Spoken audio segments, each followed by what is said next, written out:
Hello everybody, welcome back to my channel, Life with Patty, and it is time to do a book review and then what am I currently reading.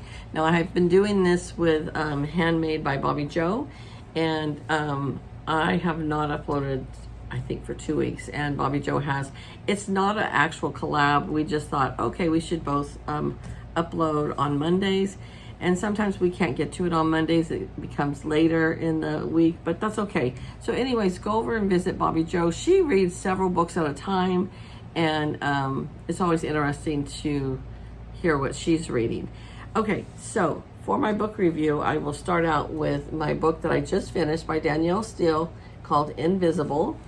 Now, if I read a super long book like I just did before this one, it was 560 some odd pages. So then I go to a really easy read, which is always Danielle Steel. Okay, so I am going to give her, and I've never read this one before, I'm going to give her a 4 out of 5 because this is why she's not getting a 5 out of 5.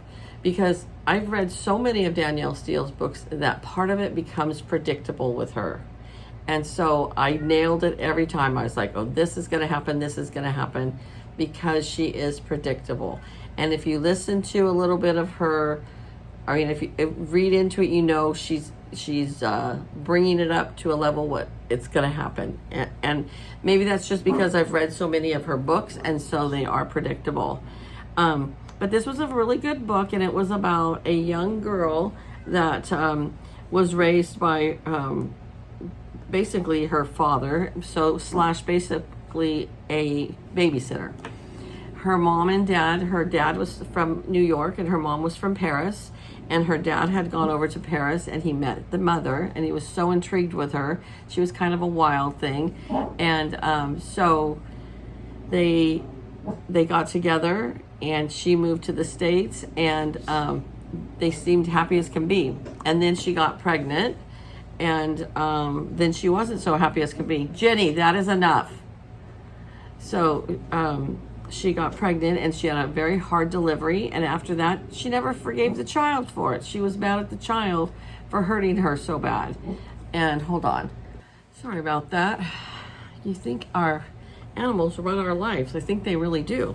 Okay, so in here the baby's born, and the mother, after the baby's born, because she had such a difficult delivery, she never wanted to touch the baby, never wanted to hold the baby, didn't want anything to do with the baby, and her husband was so proud of the baby, loved the baby so much, but they ended up getting a babysitter for the baby right off the get-go. Not a nanny, but a babysitter.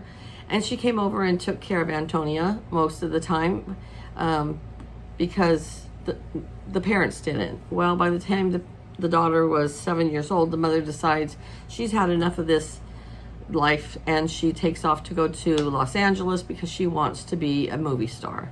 And so the husband is like, how can you leave your child? And she's like, I never wanted her in the first place. And so he becomes very bitter with the mother, and he kind of takes it out on the child, and he doesn't pay any attention to her.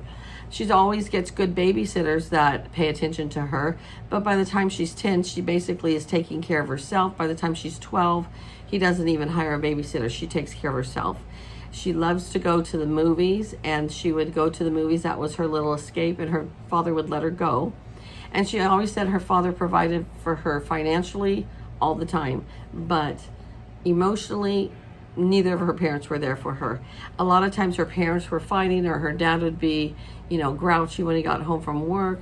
And so she would make herself invisible, as she would put it. She just wanted to be invisible. So she would go and hide in her room, or she had a little study downstairs under the staircase, kind of like Harry Potter.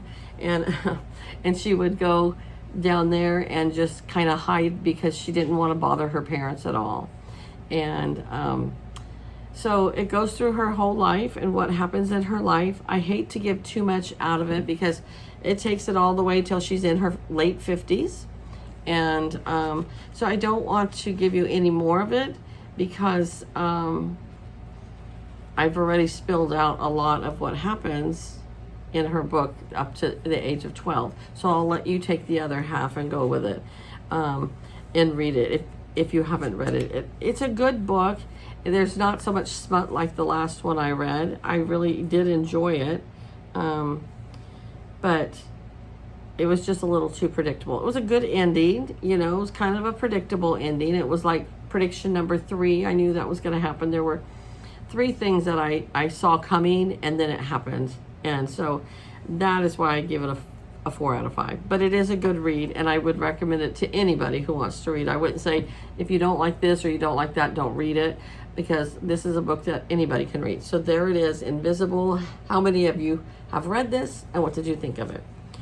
Okay, so then I had 3 books on my list that I was like, I wonder which one I want to read. And I really want to read all 3 of them, but I don't like doing that. I want to just concentrate on one book, get it done, then go to the next book. So this book is called Reminders of Him by Colleen Hoover. I'm only on page 19, so I just barely started the book, and it says on the back, a young mother fights to earn a place in her child's life, but is there room for her? After serving 5 years in prison for a tragic mistake, Kenna Rowan returns to the town where it all went wrong, hoping to reunite with her 4-year-old daughter. But the brides Kenna burned are proving impossible to rebuild. Everyone in her daughter's life is determined to shut Kenna out, no matter how hard she works to prove herself. Okay, so this is what I'm reading now. So far, I mean, like I said, I'm only in 19 pages, but I'm enjoying it. So that's what my current read is. And it was between that and The Lost Girls of Willowbrook by Ellen Marie Wiseman, which all of you know I love all her books. She has written 6 books now. I have been with her on Facebook as a friend since she wrote her first book. She's from Canada. This is her 6th book, her most recent. It was on the New York Times bestsellers. She has really done phenomenal with all her books. It's based on a true story of, I believe Willowbrook was in Long Island, New York, or it might have been Staten Island, I'm not sure. But she has another book coming out soon, so I want to get this one read. She writes about a book a year, and it's because she puts her whole heart into it, and she writes it all herself. And she does a lot of research on her book. So this was the other one that I was kind of thinking I wanted to read, but I chose Reminders of Him. And then my boss's mother recommended this book to me, Campbell's Boy. And it is a young boy almost raising himself in the California plains in the 1850s after the death of his mother on the wagon train out west. Struggles to find his place in the world, fighting off town bullies, an evil Irish stepmother, and his own learning disabilities along the way to eventually discover family and identity in places he could never have imagined. And here is the author. Her name is Mary Kendall. And this book is all based on my town that I live in. So when it first starts out, it talks about going down this street and this street and this street. Those streets are all really there. It talks about a Asian family that has lived, a Chinese family that has lived in our town for a couple 100 years, I think, and that is really those people. So I'm kind of really excited to read this book. So this one will probably come before Ellen Marie's, just because I really want to read it. So I think it's going to be a really good book. And I kind of spot read through it, and it seems really, really good. So I can't wait to read it. And this is Mary Kendall's 2nd book. And I don't know where she lives, actually, but she's not from here. Yeah. So anyways, I'm excited to read it. So that is my current reads, current wish to read soon, and my book review. So let me know if any of you have read the Invisible by Danielle Steel. How many have read this one, Reminders of Him? Because she has just come out really super popular lately, Colleen Hoover.